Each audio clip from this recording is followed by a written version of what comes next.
দেশে আমরাও চাই তুমি আবার আমার দেশে আসো।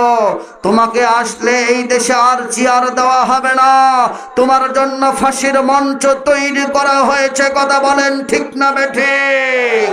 এই দেশে যত মানুষকে নির্যাতন করেছ, আমার দেশের ইমানদারদেরকে ফাঁসির মঞ্চে ঝুলাইয়া পৃথিবীর থেকে বিদায় করেছ। তুমি আসো এই দেশে, তোমাকে আল্লাহ রাব্বুল আলামিন বলছেন, গ্যালাক্সি বিশিষ্ট আসমানের কসম, আসসামাই যাতিল বুরুজ। গ্যালাক্সি বলা হয় লক্ষ লক্ষ কোটি কোটি তারা, চন্দ্র সূর্য একটা ব্যাগের মধ্যে ঢুকায় দেওয়া যায়, ওই ব্যাগটার নাম হচ্ছে গ্যালাক্সি। আল্লাহু আকবার বলেন। তাহলে গ্যালাক্সি কত বড় আল্লাহ রাব্বুল আলামিন তৈরি করেছেন, এটা মানুষের মাথার মধ্যে ঢুকবে না। কথা বলেন ঠিক কিনা? এই যে লাইটের আলো দেখতে পাচ্ছেন, এই লাইটের আওয়াজ, লাইটের পাওয়ার কতটুকু, আর একটা সূর্যের পাওয়ার কতটুকু। সূর্য আমাদের এখান থেকে কত দূর থেকে আলো দিতেছেন, আলোগুলো যদি সরাসরি মানুষের উপরে পড়ে যাইতো, দুনিয়ার কোনো মানুষ বাঁচতেন না, কোনো গাছগাছালি হতেন না। এজন্য সূর্যের আলো সরাসরি মানুষের উপরে আসে না, গাছের উপরে আসে না। আল্লাহ রাব্বুল আলামিন চারটা স্তর করে দিয়েছেন। চিৎকার করে বলি সুবহানাল্লাহ। আমরা যেমন পানি ফিল্টার করে খাই, পানি ফিল্টার করি কিনা আমরা, এরকম ভাবে আসমানে যে সূর্য, এই সূর্যের আলোটাকে আল্লাহ ফিল্টার সিস্টেম চারটা জায়গায় বিভক্ত করেছে। এই আলোটা সরাসরি যদি এসে লাগতো, তাহলে মানুষ বাঁচত না, গাড়ি ঘোড়া গাছগুছালি কিচ্ছু চলতো না, গাছ হতো না, ফসল হতো না, মানুষই বাঁচতেন না। এজন্য আল্লাহ চারটে স্তর করে ভাগ করে, এরপরে যতটুকু মানুষের প্রয়োজন ততটুকু আল্লাহ ছাড়তেছেন। এইটুকু সূর্যের আলো বা সূর্যের তাপ আমরা সহ্য করতে পারি না। আর কিয়ামতের ময়দানে বলা হচ্ছে মাথার এক হাত উপরে সূর্য আসবে। একটু চিন্তা করেন অবস্থাটা কি হবে। কথা ঠিক আছে না? কোনোদিন ভেবেছি আমরা এরকম? কোনোদিন ভেবেছি? আমরা ভাবি না। আমার মুসলমান ভাইয়ের জন্য আল্লাহ বলছেন আসসামাই যাতিল বুরুজ, গ্যালাক্সি যুক্ত আসমানের কসম করেছেন আল্লাহ। আসমানের কসম করে আল্লাহ পাক বলছেন ওয়াল ইয়াউমিল মাউউদ, কিয়ামত দিবসের কসম, কিয়ামতের বিভীষিকাময়ের কসম, কিয়ামতের দিনের যে মানুষ উপস্থিত হবে, কি ঘটনা ঘটবে তার কসম আল্লাহ করলেন। আল্লাহ সেই কসম করে আবার বলছেন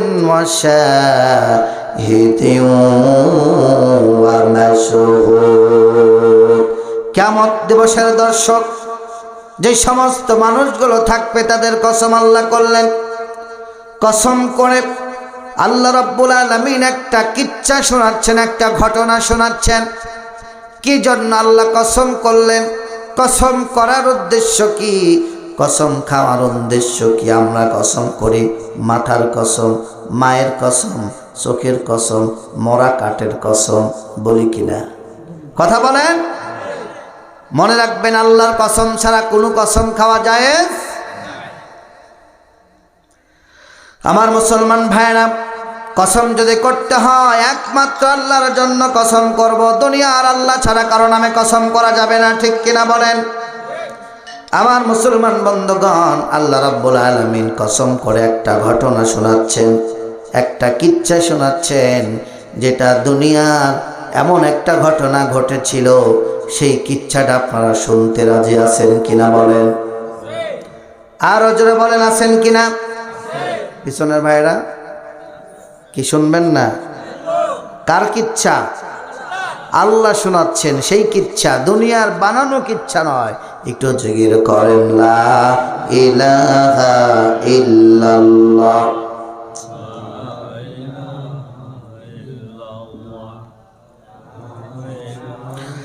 লা ইলাহা ইল্লাল্লাহু মুহাম্মাদুর রাসূলুল্লাহ সাল্লাল্লাহু ভাই আমাদের তো কোরআনের আলোচনা ভালো লাগে না, ঠিক কিনা বলেন?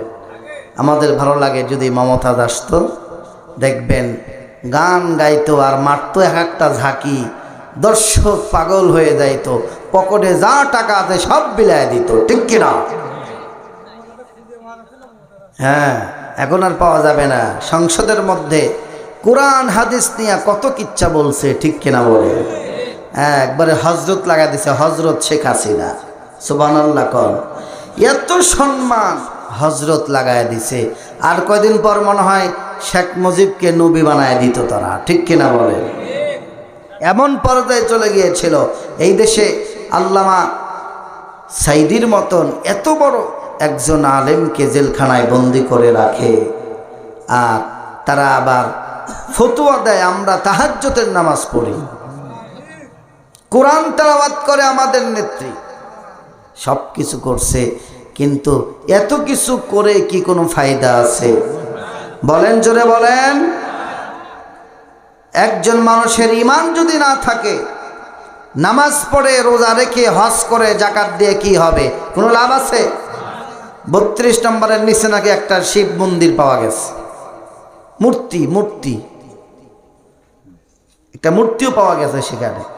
কোরআন তো পাওয়া যায় নাই, কোরআন দেখলাম না, মূর্তি পাওয়া গেছে।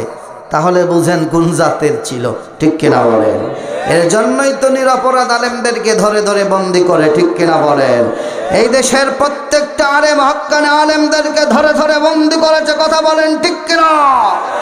আবার একদল মায়া কান্না করতেছে এই দেশে তারা আসুক, অসুবিধা নাই, আছে না? আছে। আমার বলি আসো, অসুবিধা নাই, তোমাদের জন্য রেডি আছে কারাগার, ঠিক কিনা? এই দেশে আমরাও চাই তুমি আবার আমার দেশে আসো। তোমাকে আসলে এই দেশে আর চেয়ার দেওয়া হবে না, তোমার জন্য ফাঁসির মঞ্চ তৈরি করা হয়েছে, কথা বলেন ঠিক না বেঠিক? এই দেশে যত মানুষকে নির্যাতন করেছ, আমার দেশের ইমানদারদেরকে ফাঁসির মঞ্চে ঝুলাইয়া পৃথিবীর থেকে বিদায় করেছ, তুমি আসো এই দেশে, তোমাকে ফাঁসা।